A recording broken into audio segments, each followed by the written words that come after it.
Mick, this is a time in the Rolling Stones' life when they're going through a lot of changes, in the sense that you've got people playing with the group now that in performance that are new to the group. Yeah. You've got a new record company. Yeah. And you're preparing to move to France. Yeah. Let's start with the tour you've just finished here in England and the people you had on the tour with you that would be new to a lot of your... Yeah, well, I don't know if they're new to everyone. We used, we had two brass, Bobby Keys saxophone and Jim Price, and trumpet and trombone. They were on the European tour, which was a much longer tour than, which was, when was that? When did we finish that? Last September, wasn't it? Right. They were on that one, so that we were used to working with them. Nicky Hopkins we had on this tour too, who probably, well, just finished playing with the Quicksilver Messenger, so he'd just come back. Didn't have anything. We hoped he was going to come back and play, but I didn't know if he'd finish with them. But well, he's played with us for a long while, but never on the road.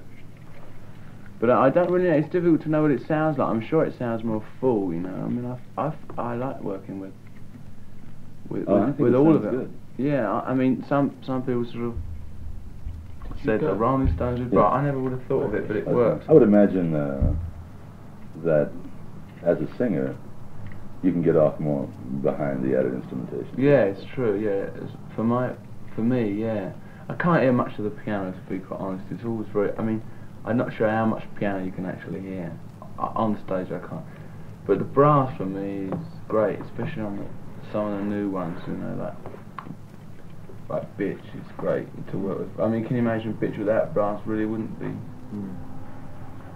I mean, yeah, as long as it's used sort of tastefully and with two. I mean, I'm not saying I really like to work with a band with sort of 5 or 6 brass pieces. I wouldn't mind a band with sort of 5 saxophones. But saxophone was always a rock and roll instrument. It took a long time to get back. Yeah, like in those Little Richard or sort of, they were very simple, like the sax riff what they played behind. You know? They were great. You know? But it was all saxophones. Yeah, the honking things. Yeah, the honking, just sort of doing like that sort of guitar thing underneath, like the rhythm guitar part almost, the boogie. And Bobby Keys is the best at it. He's very good at it, Bobby. Yeah. Bobby's a Texan, right? Yeah. Charlie, from behind the drums, does the brass affect you in any way? Affect me? No. But you know, to be honest, when you're playing, I can't really hear anything. So that's why I can never serious when someone said, you weren't as loud tonight as you were last night. I mean, that might well be a fact, but it's also, like, you know, I don't know with this band, isn't it? Because you can never hear the drum. I used to go to rock and roll concerts, you know, like, say Buddy Holly. In those days, you couldn't, even though they played quite, but you could never hear the drums because no one ever mic'd them up. But now, I don't think you have to play quite so loud when you're mic'd up with 3 mics. I'm a bit bored with concerts. A concert, you know, in the whole sort of sense of it, you know what I mean? That you go on, you're expected to go from one number to the next sort of perfect. I think it's got to take a new form if it's going to be interesting. I mean, yeah, the thing is about, the whole thing about concerts is that the music is a certain set nature. I mean, I'm not saying, we've never played at somewhere like the Fillmore, you know. Though I mean, I wouldn't mind playing there. It would be quite. I still think that is still a concert to my mind. The Fillmore, you know. Do you know what I mean? It's still big, you know. Like, right. I mean, if you went up the Fillmore, I mean, I do more or less the same thing. Like in a club where there was no room to move, I couldn't do anything and just sing, you know. Do you know what I mean? Do you know what I mean? Yeah. Not all that sort of dancing about and all that. You could just get on with the music. Do you know what I mean? The difference between doing a show and doing some music where you can just turn around and say, well, let's try and do that shuffle that we did in rehearsal. I don't know if it's going to be any good or not. I think a lot of that is that you got an audience now, particularly in the United States, that was raised on television. And they're used to sitting down and being entertained and not getting involved in a dialogue situation of any kind with the performer. I don't know, I think American audiences get very involved. I mean, you've only got to listen to that Madison Square Garden concert and they are involved. Like in the middle of Midnight Rambler, they really are involved. When you can really hear what they're doing, you know. In rock and roll, it's very difficult. I mean, I don't know, I always think attempts at audience participation are slightly sort of a little bit. I mean, if you give them all flutes and whistles, dancing is the participation of rock and roll. Dancing to the music is the real thing. You know, sitting down to the music to me is a drag. You know, I like to see people dance. I think they dance less though because of the television thing. Do you? And also, I think in the United States, when you fellas tour, you get into those big auditoriums like Oakland Coliseum or the Cal Palace, where the audience really stretches out for miles. Sometimes I like to see a play like San Francisco Opera House, which is really constructed acoustically. But those opera houses are all incredible for acoustics. Yeah, I'd love to do that. It's quite hard, really. And the thing is, if you're playing a small theatre, I mean, fortunately, or maybe not, I mean, I don't know, more than, say, 2,000 people want to see the Rolling Stones in one town. Quite often they do, these days. And also you get into a situation, I would imagine, where it's an expensive show to take around. And to start well, you've got to make it, it is. I mean, you've got to make it cheap. I mean, in other words, the presentation's got to be, the lighting's got. But the thing is, if you play in the theatre, you've got all that lighting and everything, so you're cutting down the expenses. But I mean, obviously, there isn't that much money. If you're going to do one night, I mean, the transportation of say, 2 acts plus the Rolling Stones, plus any lighting, plus the sound facilities, is playing in 2,000 seaters. Well, you will be. I mean, like this last English tour and the European tour, where we didn't make any money at all. We lost money on the European tour, and we'll make just a little bit on this, £200. Well, you've gotten into about that, yeah. About that. Which I'm donating to the underground.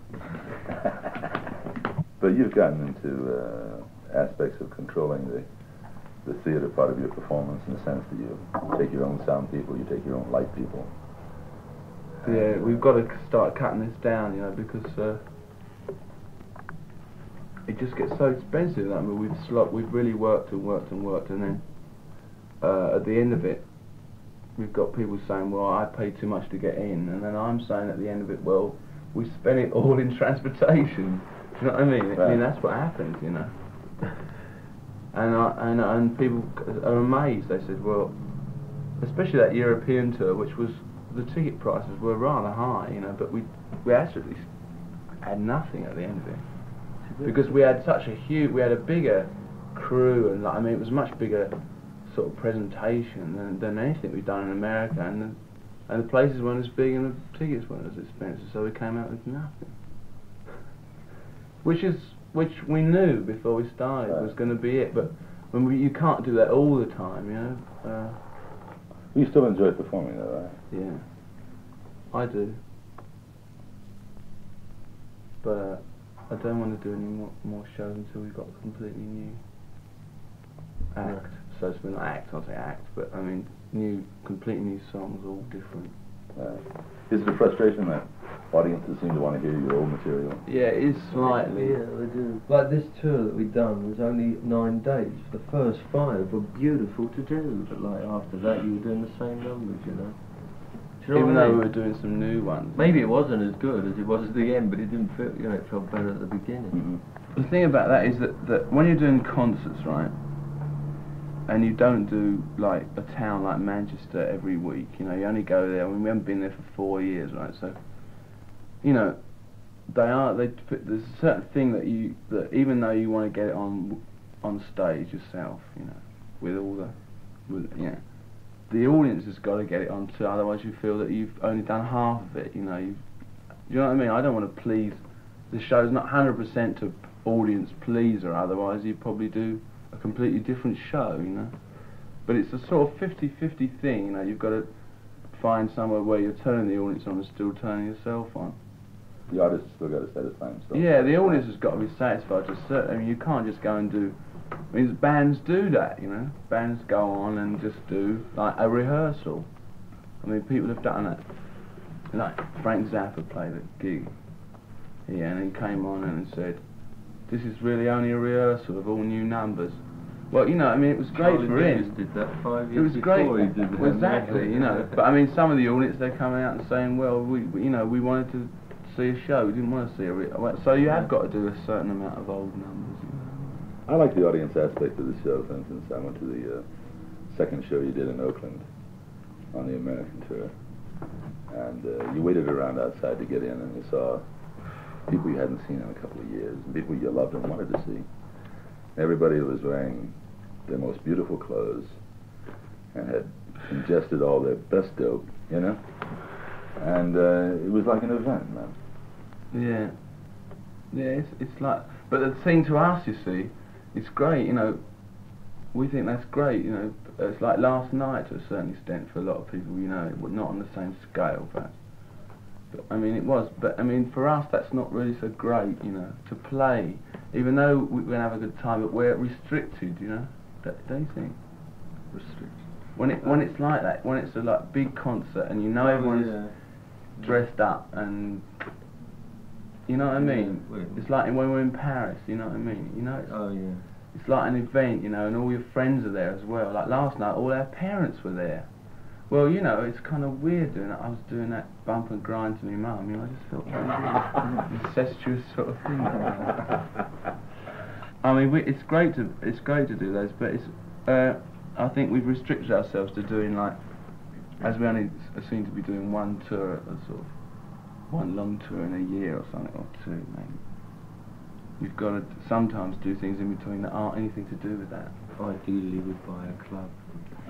But I've always wanted to do that. I mean, I don't know, not stand outside with a cigar owning a club, but I mean, just to play in one is just such an... I suppose it's nice you can do it up the way you want. Well, in the States, a whole lot of the places to play have been closed. The ballrooms, you know, aren't nearly as active as they were. No, I know. Graham's the only one who's seemingly been successful enough in operating them, who operates them and yeah, well, I was just talking about clubs, really, you know. Right. I mean, you don't expect to make much money out of a club. I mean, a ballroom, you know, is enough. That here they're going to try and do that with the cinema in North London, you know. Some Americans are going to try. But here, it'd be nice if there's somewhere funky, you know. I don't think there are too many of them left anywhere. And I think it's because the audience that would go to those kind of clubs, for the most part, they don't want to drink anymore. They want to smoke dope. You can't smoke dope in the clubs except... You get a lot of hassles from all kinds of people. It's true if you have a club. But more fun to play in them. Though. Well, there's those clubs on the strip. I mean, they open and close, you know. But I mean, there's the Ash Grove. There, when I was there was the Experience. There, I mean, I'm not saying they're great. There was a scene, but I mean, they do exist. And here, there's nothing, you know. The Trip was a nice size club. Yeah. I was interested in the album, which is the first release of your new company, right? Yeah. Have you gotten around to a name for the company? No, well, Marshall would probably disagree because Marshall's into this sort of more. But, I mean, personally, the company thing was just. I always sort of looked at Apple Records, you know, and the whole thing about Apple Records was you've got the feeling that there was this new company with new ideas, right?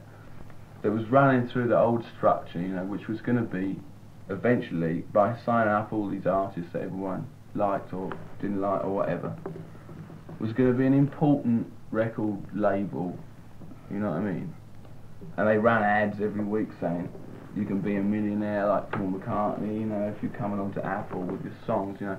I mean, this isn't like that, you know. I mean, we're going to start. This is just like it's just our record label. Instead of putting on sort of Atlantic on it, we're just going to put Rolling Stones record number 2 or something. This one's called Sticky Thing. I mean, we're not going to try and make some big corporate image and try and build a sort of skyscraper in the corner of Savile Row, you know. I mean, we really don't, I mean, you know, it'd be nice if we can have like another act on the label, you know, I mean, because we've got these very nice people working and we don't give them enough product to keep them busy.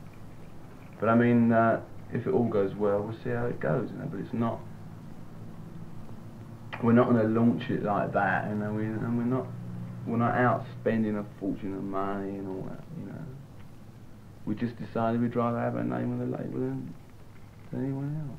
But people needn't start sending you tapes that come around. Yeah, I mean, the only thing is that if anyone comes along with a great sort of thing, you know, I mean, we'd love. Be great if we can have it, and we make sure they get paid, you know. That's all. Do you have in mind any act to record other than the Stones? It's true. No, I don't. I really don't. I don't have any bands. I mean, new bands, you know what I mean. And if any sort of established band wanted to sort of get into a thing, you know, when their contract was up, you know, if they could. It'd be great if we had one other, you know. I would imagine you could attract them because I think there are probably a lot of good groups around you. But we ain't just going to take, like, you know, when we've got limitations in the amount of people we can handle, you know. Right. You know, we don't want, obviously, you know, to have good people. We're not rushing around. I mean, that's what I'm saying. We're not going to take ads and say, you know, send us your tapes, you know, we can put out 30 records a week, right. you know. I mean, we just... Because when it gets to the point where you don't know the people in the office or the people who no, man, we just want to keep it as a very small thing, you know, operation, which we can handle. Like in the first year, we could really be nice if we had, like, including the Rolling Stones, like 3 good acts would be great, you know. But if we only have 2, well, we only have 2, you know. But I don't think we could handle 7, and we don't want to. You right. know? And you think the group going to make an album on their own? Or are you going to get into that? Yeah, I think maybe we will. I think Mick Taylor wants to make an album on his own. Charlie he's got his own little thing. It was fantastic. But nobody liked it, you see. And it was, you know. So what do you do? I mean, even I couldn't sell it. You know, I mean, Klein wouldn't. Well, yeah, I thought I could. You know, I thought he'd have it. I thought he'd get bigger, but I couldn't do it. I had to give it back to the guys who I made it with, because it was just either rubbish or great. I don't know. So I would never. I mean, I like. There's a few things that I like to do, like certain kinds of that I personally like. Certain kinds of folk music I personally like. Well, the new LP, I think you get into areas that are relatively new to the Stones. Things that you've touched on before, but expand now. The country things. There's one country song. We usually do one country song. I suppose this country song is a bit sort of exactly a country song. More than the others. I think more than the others have been. It's pretty straight country, really. I think you sound like you come from Georgia on it.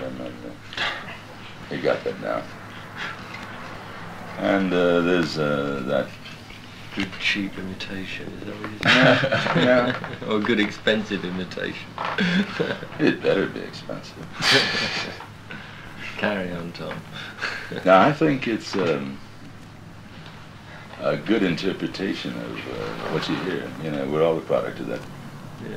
Oh, it's fine. Yeah, when you do like country songs, you know, you're bound to sound like a band from Georgia because they do it best, always. Well, that's just the way I feel about it. Right.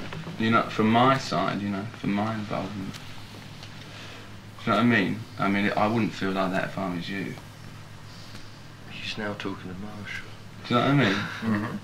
Marshall, you don't want to run a big record company. It would be a drag. You've done that. Don't want to. Yeah.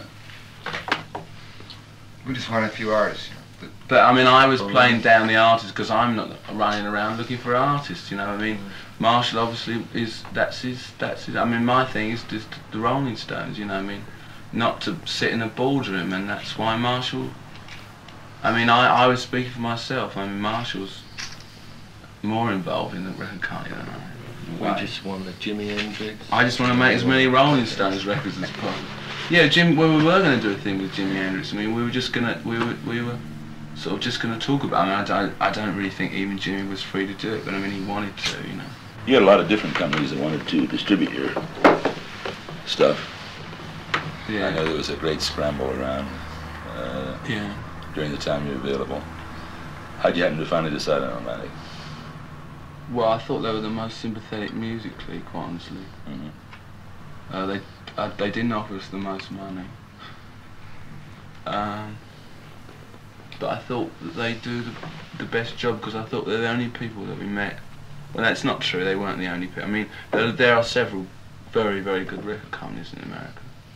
But I mean, Atlantic is one of those companies where the people at the top are still involved with the music. Yeah, well, that's the thing. You know, when I saw them still producing records, I thought that. And it's nice you can actually talk about music. Some people don't think that's a good thing, but I think they're very sympathetic musically, you know. Some of the other, it was funny. I mean, the whole thing was great. I wish I could tell you all the stories. I don't know whether I can. But you must have run into some great corporate soldiers, Oh, the kind that have never heard a record, but have heard that the Rolling Fantastic. Stones make money. some great ones, especially in Europe. There are some fantastic ones, some beautiful things. But everyone had their own line, which was so great, you know, about their own particular company. Well, I suppose they were true, some of them, but they were so funny, you know. And after about the first four, I started to be cracking up laughing, you know. Some people would say, ours is the best record company because we have all the racks, and the next one comes, all the profit that we make is going to go to the revolution. That was, you know what I mean? Different ones, you know. They were so funny. There wasn't one real, there was no, I never got into sort of underground records. That sort of disappointed me in a way. In a kind of way. That there was nobody that was really doing anything different. I was disappointed about that part of it, because I sort of came to a point where we said, well, we can't do anything, you know, we don't want to really do anything, we just want to make the records, you know, which is, to me, fair enough, you know.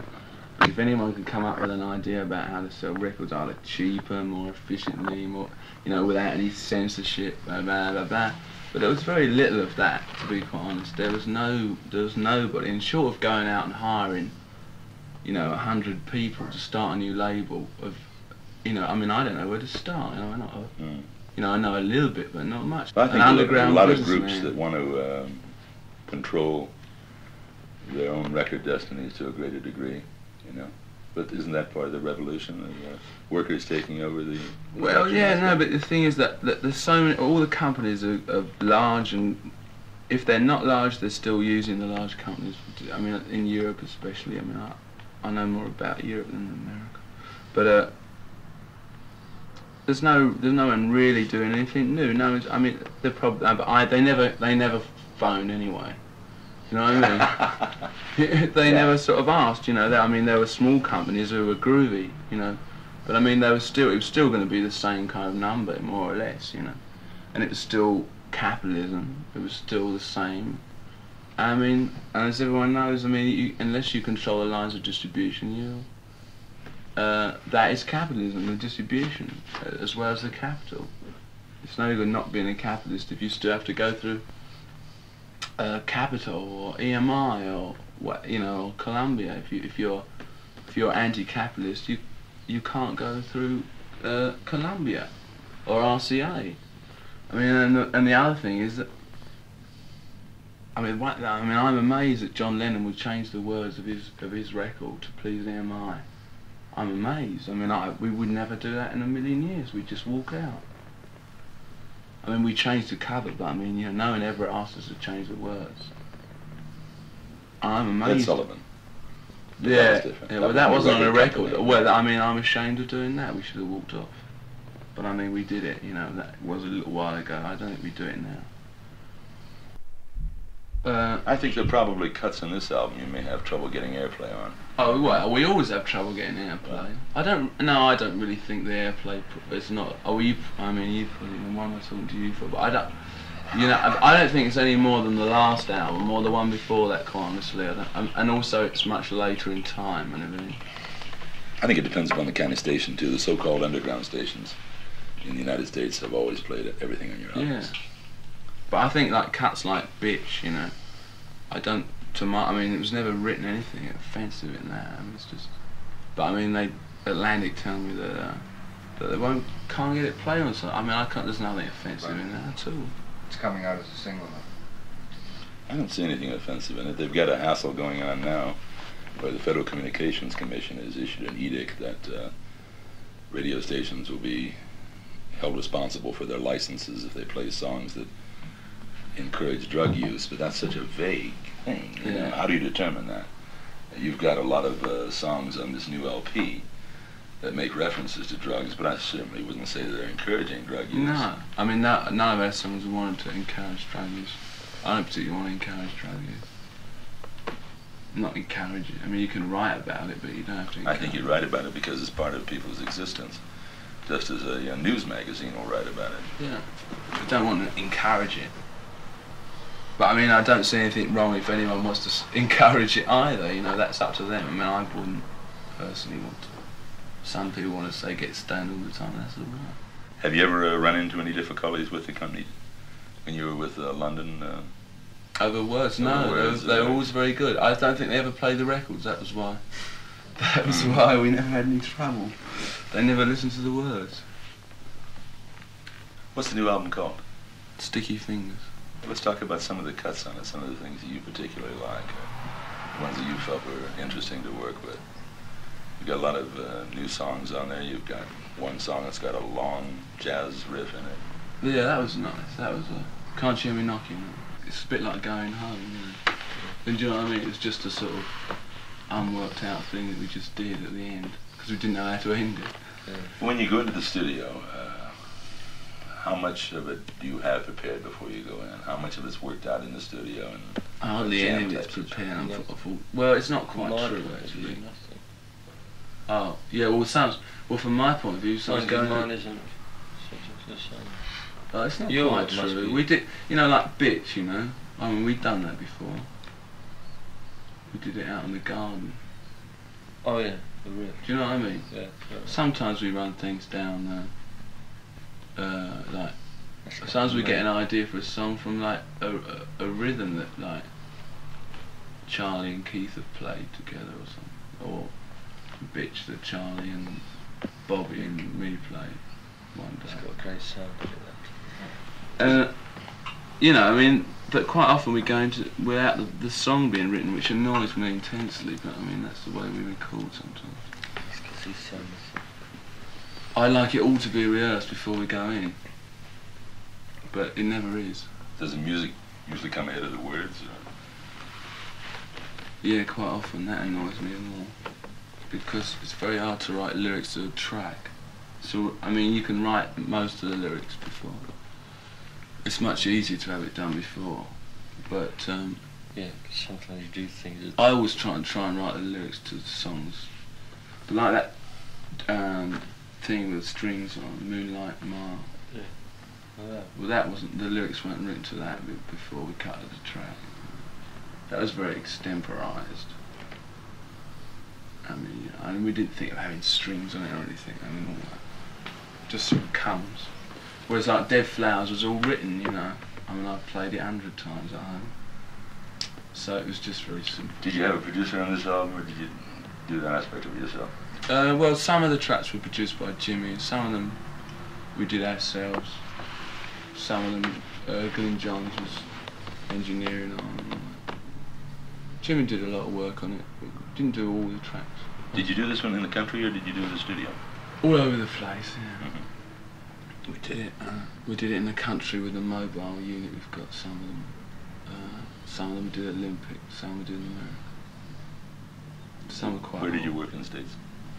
We can say that, yeah, can't we? Muscle Shoals. Mm-hmm. We did 3 tracks in Muscle Shoals a long while ago, which we were going to bring out as a single, but then we changed our minds. Which were Brown Sugar, Wild Horses, and You've Gotta Move. And we just saved them for this album. What else are you thinking about for the company? Are you going to go outside of the record field? Are you going to get into film or television? Or... Yes. Yeah, there's a little thing I wanted to do for a while, which is we've got loads and loads of sort of weird film on the Rolling Stones for the last 6-7 years or more, 7 years, and I just wanted to make a compilation of it, you know, with an original soundtrack for a video cassette thing. So I thought it could be quite interesting film. It doesn't have to be all the Rolling Stones, but there's so much film that hasn't been. There's all that stuff in the rock and roll circus. The Hyde Park thing. That some of that could be. You know, there's all kinds of things like that. You know, which you can take 5 minutes here, 5 minutes there. Why didn't you release that? It was released in this country. Was it? Yeah, in Europe, in France. It wasn't very good, I didn't think. It was a second. Well, I saw it in the cinema, you know, and it wasn't. It didn't make jazz it. on a And summer the day. sound was It was terrible. good television. I thought it was okay on television, but it was if you're going to look at it as as a thing. As a Jazz piece on of a work, summer's it day just- blew it to pieces, but it was done like that, you know, shots of the park first, then the bands come on, people, flashback, butterflies. There was the I mean, I event. think it was There was the good. event. You know, this is the thing about television. Like, there was the event one weekend, and then very shortly afterwards, there, you know, So- which everyone knew about, and thousands of people were attended. And then there was the TV show. Yeah. You know, which, you know, was like a souvenir almost. But it doesn't work as a sort of. The movie. But the thing is, as these things get older and older, like Rock and Roll Circus, they They start do, to take on a different a kind of appeal. You know? Yeah, but I don't think they feel lessons. It changes. No, it changed. I mean, no, the Rock and Roll Circus is almost an antique now, you know. So it has things in it which are very funny, you know. Oh, you've got all kinds of bits of film. I mean, we've got bits of film of us playing at Richmond. You know? Yeah, there's some very early films, you know. I mean, which are just fun, you know, just to see, you know. But I mean, just for my thing, was just learning how to cut it, edit it all together, and making it into a. Are you getting into that editing? Well, I just wanted to see if it was fun or not. I think it is fun. Editing is fun, Right. you know. I mean, shooting's great, but I mean, I can see how you do that. You know what I mean? You point the camera at it. You know what I mean? But I mean, the editing is the thing that It becomes an extension of mixing with a lot more alternatives. yeah, it's like mixing a record. You know, which is fun, which I find. The more we go on mixing, you know, the more I see. I love mixing, Oh, it drives really. me Just crazy, for my, man. everyone's got their own ideas about how it should sound. That's the funny thing. right. And so have I. I mean, I know exactly how it's supposed to sound, and it doesn't sound like that. It's Mixing such a hang on. It's just crazy. It's Yeah. weird sometimes you can mix something and you do something intentionally to achieve a certain effect, and someone will say, I like all of it except that. And they put the finger on the thing that you did intentionally, you know, to create Exactly. a certain So you concept. imagine there's 5 of those people. That's us. Were you involved in the mixing in the early days? oh Like yeah, Fernando's I used to be managing there group? for them. I mean, the first albums were done in mono, so that was the end of that. You know, when we heard them back, we either did it again or that was it. Mhm. Yes, you know, Keith and I were always, and Charlie too, were there when we mixed. Yeah, Some of the yeah. mixes were terrible. I mean, I didn't understand the mixing any more than Andrew did. But the thing was, Andrew thought he did understand the mixing. I think some of the things that Andrew did were good. I think there's one or two things. I think Satisfaction was very well recorded when you actually hear it, which we had nothing Yeah, I to think do. Satisfaction's a rock and roll classic. Do you? Yeah. No, it's a good sort of 60s rock and roll, I suppose. What's the 80s rock and roll sound? I don't know if it's going to be a hell of a lot different in the sense that there are certain basic aspects of rock and roll that are always going to remain there and be the same, right? Well, it went Maybe through a not to some period it groups, wasn't. you know. I mean, to me, that's what blues is about, you know. Blues is about that drinking and women and all that. It's not only about hard times. It's about the way people live their lives. You know, yeah, but that's just one side of it. I mean, that's the form you take to tell that tale is up to you. I mean, you can tell that tale with a philharmonic orchestra if you want, but you have to be a bit cleverer, I think, to do it with that than you do it with 3 pieces. Yeah, it might be tougher to get people to shake their ass to the philharmonic orchestra. Well, I don't know. You know, I don't know. I think. You want to try? You know, that's something you can do. Yeah, I mean, I don't. I just took that as the other extreme. I don't particularly want to do that, but I think the thing is that it's the interesting thing is it's just you have the idea, and it's just whether you use country music or the blues or like you might say ordinary white sort of rock and roll. Those particular forms. I mean, the form is unimportant as long as it's well done. It's the thing inside it. I mean, I was just learning it from writing. You write something, you know, or you have some feeling, you know, and either it's like it's very, you know, you want to sort of forget everything, you know, just want to dance, you know, or you've got some sort of mood that you want to express, you know, and you can express that mood either in the blues or you can express it in a symphony. I mean, but finding a sort of finding different forms and going on. I mean, that's what like jazz does, isn't it? As well as like technique. Do you listen to much music now? Yeah. Do you find yourself listening to rock groups, to new acts as they come along? Yeah, to a certain extent. when people say, look, what bands do you listen to? I mean, I don't know, you know, I really don't know what bands. I try and listen to bands, but I go to record shops and go and, I mean, the thing is about seeing, it's going to see bands, you know, that's the thing, you know, and then seeing how they, because like quite often new bands don't make that good records, you know, because making records is not the same as playing. I mean, you can sit there in the studio and knock off what you do in a club, which is fantastic, and it sounds a load of old rubbish, you know.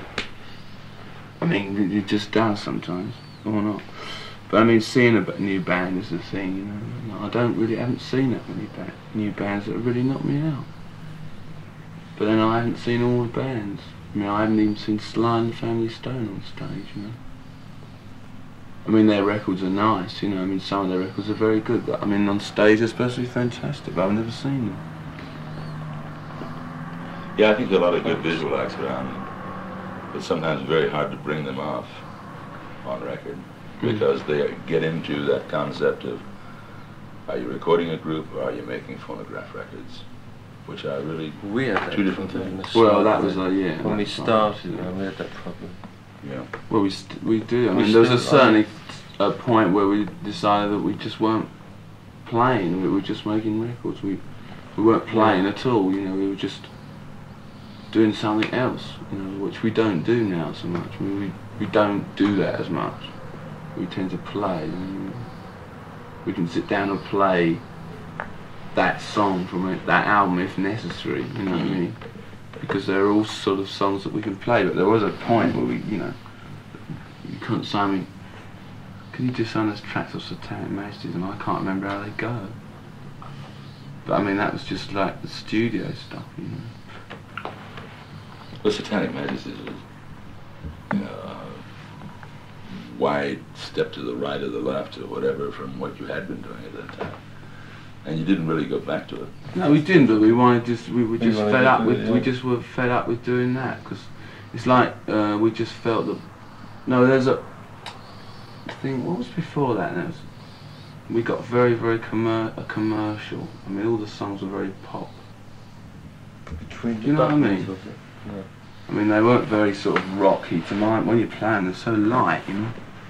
But then we just went freaking off in that direction. I don't know.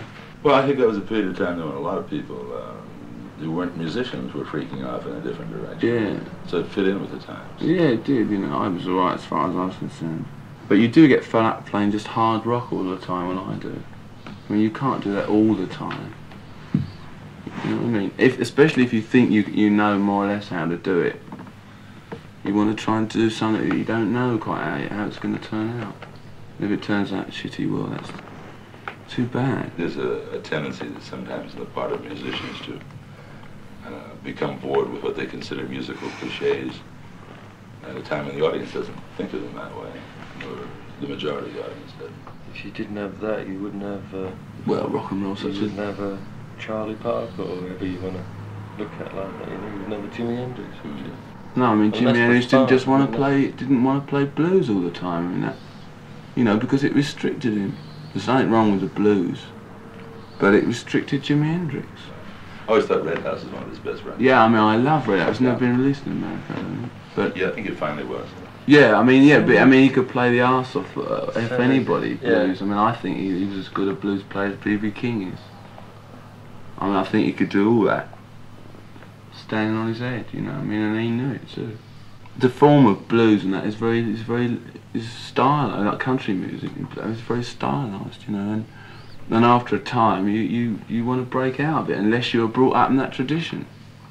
And none of us really were brought up in any of those traditions. So to us, they are forms, and rather than, well, we see them as forms, you know, rather than just playing blues. I mean, there are blues players. I mean, there are blues players that really don't like to get out of like 8 and 12 bars. You know, they really don't. Well, it was also in a situation where you never had an opportunity to become music for a majority because the airways were full of a lot of really bad rock and roll during parts of the yeah, that was the late worst 50s, time. early 60s. I mean, some of it was terrible. There were some good artists though. I mean, like Buddy Holly. I mean, he doesn't sort of, you don't think of him as a blues artist, but I mean, he was hip to all that, you know. I think people's opinion changes. You know, you hear an album the first time, there's certain things that hit you for different reasons. Yeah. Go along a little Quite bit. often they're the ones you don't like later. Yeah, right. But And sometimes I'll hear a song that I've heard many times, but I'll be in a different situation, like riding in a car. I love to listen to records in a car. yeah. And you hear things that you never heard before. I hope the next album isn't so long coming out. No, we've got to get the next one out by September. Or is it November? Have you started on any of it yet? Have we? Yeah, we haven't done half of it. No, we haven't. I thought We had. chucked it all away. Oh, have we? Oh, see what I mean? Mm-hmm. Well, we've done half of it 4 weeks ago, now we've chucked it all away. So where do you stand? You just turn up. Get involved with that. It's all been thrown away, all the other. Yeah.